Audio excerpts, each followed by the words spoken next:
Alright guys, hopefully this is as lucid and pithy as I want it to be. Anyway, this video, well not video, this audio transmission is going to be on the topic of faith and reason, evidence. Now some people say, religious people have faith, and faith is belief in spite of, or perhaps because of, a lack of evidence and therefore a lack of good reason. Now many Christian apologists will say in response, no, faith, at least in the Christian context, means belief because of evidence. Well, I think that's unhelpful. First, let me grant that theologians may well define the word faith differently to the way normal people define the word faith. I mean, certainly it's true that many people in philosophy, psychology, linguistics, etc., they will have words that are used differently in their field. That's fair and appropriate. However, philosophers, theologians, etc., do have a reputation. It's often been noted that they will change the meaning of a word to the point where the meaning is quite difficult to discern clearly. Let's get real. Faith means faith. Okay? The question is the faith based on reason or evidence, or is it not based on reason, evidence? Okay? For instance, I believe the sun will rise tomorrow. Okay? I have faith the sun will rise tomorrow. It's a deeply held belief of mine. Why do I have the faith in the sun rising tomorrow? Well, it's because there's evidence that it will rise tomorrow. I have reason on my side. I have faith in the proposition the sun will rise tomorrow because I have reason on my side. I have faith because of reason. The question you have to ask yourself is whether Christians have faith because of reason, or whether their faith is unreasonable, not based on reason, not based on evidence. Now, the thing is, in the Christian tradition, yes, you're right, you apologists out there, faith often is defined as being faith because of reason, and I think it was Augustine who said, he was only a Christian because of the miracles. You see, the miracles are proof. Look, well, clearly people don't just rise from the dead. Jesus did, therefore maybe Jesus' claims are correct.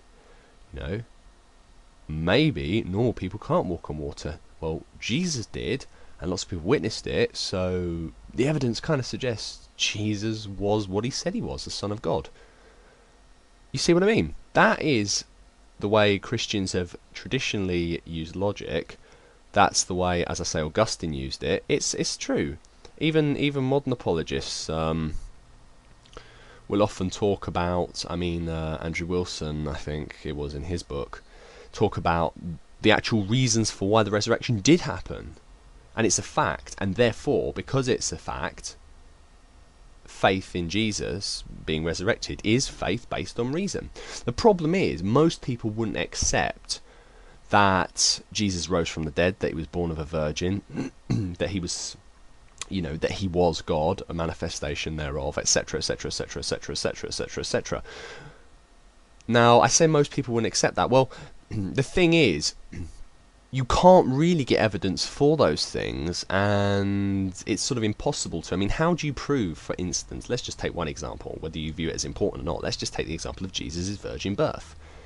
It is actually impossible to prove it one way or the other. The only person who really knows is Mary, and if she slept around, as it were, her lover, or if it was Joseph knows, but certainly at maximum probably two people knew for a fact, and at minimum Mary probably knew.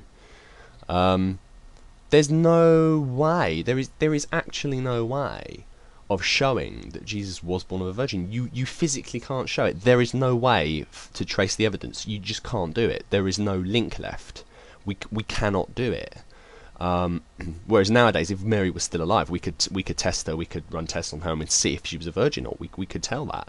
But we can't do it because Mary, etc., they're all dead a very long time ago. It is impossible to have faith in Jesus' virgin birth based on reason. It is impossible because there is no reason There is no evidence for it, and there can be no evidence for it anymore because it's so far past. If she was alive today, we could get evidence, but she's not. It's impossible. Therefore, if you believe Jesus was born of a virgin, if you have faith in that proposition, guess what? Your faith is based not on reason, but it's based on faith. It's just faith. You're just taking it on faith. You're just taking it, the Bible's word for it. Okay? Now, you may well say, oh, the virgin birth isn't that big a deal. Although a lot of people who are fearsome apologists will say it's not that big a deal, but then they dispute the theory of the Isaiah mistranslation of virgin, young woman, Betula, Alma, etc. They would dispute that, saying, oh, actually, no, Matthew wasn't just talking out of his arse. It does really say virgin. Well, why are you so vexed if it's irrelevant? But anyway, that's an aside. Most major propositions, I would say, in Christianity, certainly because it is such an old religion now, mainly because of that reason, you know, there is no possible way to believe those things and have your belief be grounded in reason stroke evidence. You can't do it. You know, despite the clever little logical twists that people like Wilson try to play, you know, guess what? You know, you can't prove that Jesus was resurrected from the dead. You can't prove it. There is no physical way of proving it. There is no way of us to gather the empirical evidence. We can't do it. It is impossible. Okay, you have to take that on faith. That is to say, you have to have faith in spite of evidence in that specific case, not in all cases. I mean, as I say with my son example, and indeed there are probably examples from the Bible itself. I mean, Jesus, various of Jesus's parables, we can have faith based on reason that he did say those things, because various sources, discrepant accounts, sort of verify it. It's the sort of thing that can be taken on, we can have faith in based on evidence, because the burden of proof isn't as high as, say, well, were the laws of nature suspended temporarily? You know, I love the quote. Chris Hitchens related it, but someone else said it originally. What's easier to believe, that the laws of nature were suspended, or that Jewish minks should tell a lie? But anyway, to wrap up, okay, faith, fine.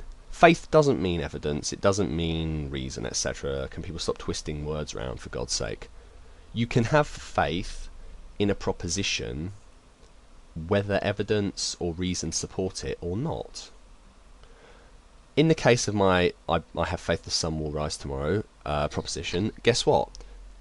My faith is based on reason and evidence.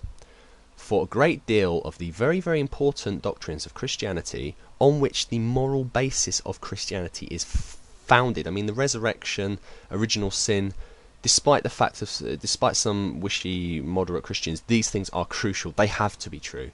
The resurrection, original sin, they have to be true. They have to be true. You can't get around them. They have to be true, or Christianity is fucked up the bum.